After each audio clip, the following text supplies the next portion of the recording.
ও মাধবপাশার এলাকার যুবক, আলেমের মর্যাদা বুঝার জন্য ভাই অন্য কোথাও তাকানো লাগবে না।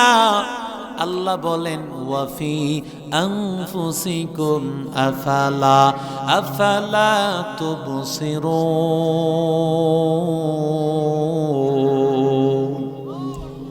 আল্লাহ বলেন বান্দা তোর 3.5 হাত বডির দিকে তাকা, 3.5 হাত বডির দিকে তাকাইলে দেখতে পারবি আলেমের কত মর্যাদা। এরে আল্লাহর বান্দা, উস্তাদের কাছে যখন বান্দা কোরআনের ইলম শিখে, ওই কোরআনের পড়াটা সর্বপ্রথম কান দিয়া প্রবেশ করে, কান দিয়া শ্রবণ করে। ঠিক না বে ঠিক বলেন? কান দিয়া বান্দা শ্রবণ করে, এই কানটা একটা আলেম। সুবহানাল্লাহ বলেন। আল্লাহ আলেমের মর্যাদা দিতে গিয়া এই কানটাকে আল্লাহ চাইলে পায়ের মধ্যে বানাইতে পারত। না না, আল্লাহ পায়ের কাছে কানটা দেয় নাই। আল্লাহ তাআলা পিছনেও দিতে পারত না, পিঠেও দেয় নাই। বরং আমার আল্লাহ তাআলা শরীরের রাজধানী চেহারার সাথে আল্লাহ কানটা দিলেন। তবে এই কানের কথাগুলো শ্রবণ করে কানের পর্দা দিয়া। ঠিক না বেঠি? পর্দা দিয়া কথাগুলো শুনে রে ভাই। পর্দাটা আল্লাহ একেবারে বাহিরেও রাখে নাই, আবার একেবারে ভিতরেও রাখে নাই। একটু এমন নিরাপদ জায়গায় রেখেছে যাতে করে আঙ্গুল দিয়া সেই আলেম নামক পর্দাকে ক্ষতি করতে না পারে। সুবহানাল্লাহ বলবেন না? কারণ কোরআনের কথা শুনে এই কান আলেম হয়ে গেছে। সুবহানাল্লাহ বলেন। এরে আল্লাহর গোলাম, কত কীট পতঙ্গ রে ভাই, রাতের বেলায় যখন ঘুমাইয়া যাও, রাতের বেলায় যখন ঘুমাইয়া যাও, তখন কত পোকামাকড়, কত পিপিলিকা কান দিয়া প্রবেশ করার সম্ভাবনা আছে না নাই? কথা কন না কেন? কিন্তু এমন কোনো কথা শুনতে পাওয়া যায় না। ঘুমাইছে বান্দা, কানের মধ্যে পোকা ঢুকে গেছে। হা, হতে পারে, লাখে 1-2 জন তো হতেই পারে। কিন্তু বান্দা তাকাইয়া দেখো, এই যে বান্দা ঘুমাইয়া গেল, কানের মধ্যে কিন্তু পোকা ঢুকতে পারে, পিপিলিকা ঢুকতে পারে, বিচ্ছু ঢুকতে পারে। আল্লাহ তাআলা এই কানের মধ্যে রয়েছে আলেম, কোরআনের আলেম, যে কোরআনের শব্দ শুনে আলেম হয়ে গেছে। আল্লাহ বলে বান্দা, ওই আলেমকে হেফাজত করার জন্য আমি আল্লাহ 24 ঘন্টা ফেরেশতা দারোয়ানদার করে দিয়েছি।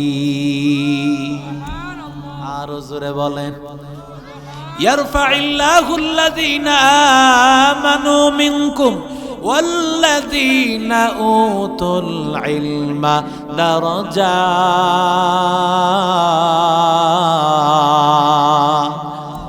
আল্লাহ বলেন, আমি আল্লাহ ইমানদারের মর্যাদা বাড়ায় দিলাম, আর আমি আল্লাহ যাদেরকে ইলম দিয়েছি তাদের মর্যাদা আমি আল্লাহ বাড়ায় দিয়েছি।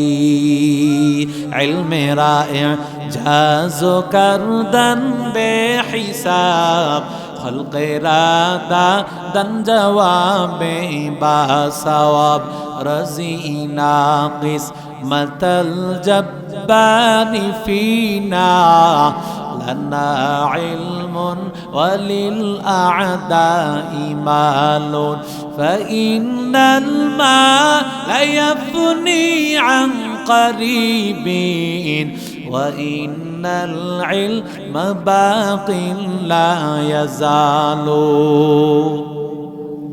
এরা নবীর আশিক উম্মতের দল, তাকাইয়া দেখো, কোরআন যখন তুমি উস্তাদের কাছে পড়বা, উস্তাদের কাছ থেকে পড়তে গেলে জবান দিয়া পড়া লাগবে। কথা কন না কেন? এই জিহ্বা দিয়া পড়া লাগবে। জিহ্বাও একজন আলেম, সুবহানাল্লাহ। জিহ্বাও কোরআনের পড়া পড়িয়া জিহ্বাও আলেম হয়ে গেল। এবার এই আলেমকে আল্লাহ তাআলা কেমন ভাবে হেফাজত করেছেন রে ভাই?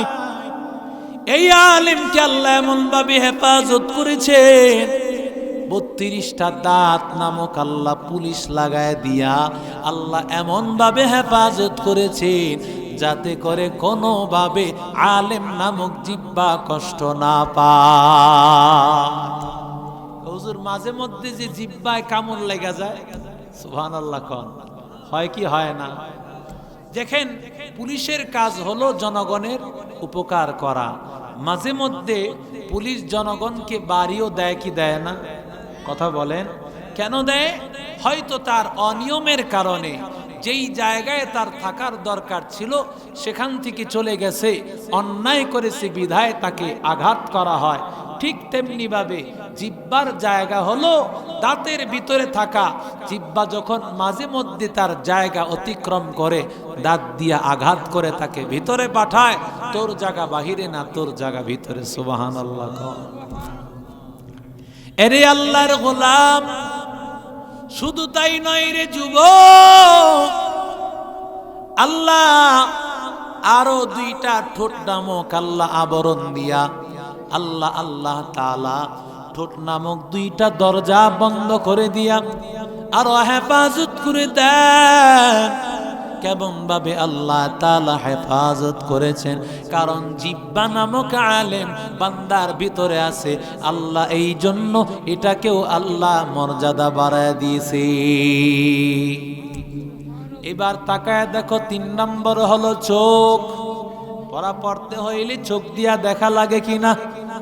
কথা কি বুঝতে কষ্ট হচ্ছে আপনাদের? চোখ দিয়া দেখা লাগে রে ভাই। চোখ কোরআনের পড়া পড়িয়া চোখ হয়ে যায় আলেম। আল্লাহ চোখটা চাইলি পায়ে দিতে পারতো না, না আল্লাহ পায়ে দিল না, বরং চোখটাকে আমার আল্লাহ দিল এত উপরে সুন্দর একটা জায়গায়। আবার এই চোখটা কোনোভাবে আঘাত পাইয়া নষ্ট হয়ে যাওয়ার সম্ভাবনা। আল্লাহ এই জন্য 2টা পাতা দিয়া আল্লাহ এমন ভাবে হেফাজত করেছেন যাতে করে কোনো ধুলাবালি ময়লা আসিয়া চোখটা নষ্ট করে না ফেলে। আতিনা ফি দারে দুনিয়া না হাসান, আতিনা ফি দারে উকবানা হাসান, ইয়া গিয়াসাল মুস্তাগীসিন হদিনা ইফতিখারা বিল উলুমি ওয়াল গিনা কাদের কুদরতু দারি বর কামাল আনতা রব্বি আনতা হাসবি জুল জালাল তুহি কাদের জলিলুল্লাহ জাহাদার বহর হালে তুহি মেরা নিগাহদার। মর্যাদা দেওয়ার মালিককে আরো জোরে বলেন। যদিও তুমি দাও না, ওই যে বললাম তুমি তো চিনোই না। যে যাকে চিনে তাতে সে তাকে মানে, আর যে যাকে চিনে তাকে মানার মতো মানে। কথা বলেন ঠিক কিনা? কোরআনওয়ালা ছাত্রকে চিনার জন্য তোমার ওই চোখ লাগবে ভাই।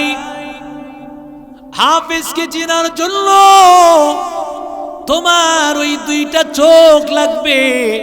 কোরআনের কত মূল্য ভাই!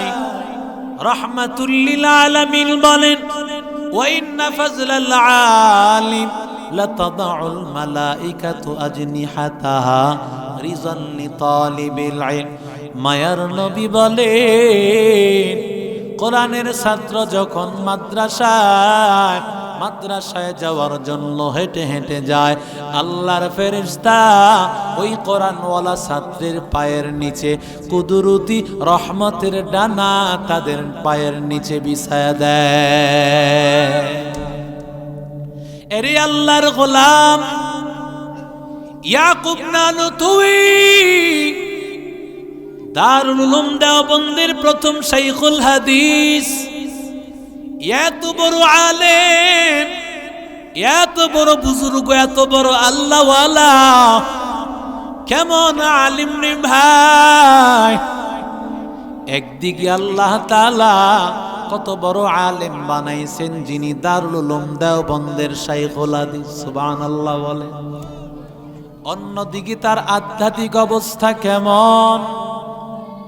আল্লাহর বান্দা, কোনদিন আল্লাহর বান্দা হারাম খায় নাই, কারণ ইবাদত কবুল হওয়ার জন্য শর্ত হলো হারাম না খাওয়া। হারাম যদি খাও তোমার ওই কলব নষ্ট হয়ে যাবে, আমলের মজা পাইবা না। আল্লাহর বান্দা কেমন আল্লাহ ওয়ালা বুজুর্গ। একবার আল্লাহর বান্দা ঘরে দাওয়াত দিয়েছে খাবার খাওয়ার জন্য। আল্লাহর বান্দা যখন ঘরে গিয়েছেন, খাবারের লোকমাটা মুখে দিতে দেরি, সাথে সাথে জিহ্বা বলে ফেলেছে খাবারের মধ্যে হারাম যুক্ত আছে।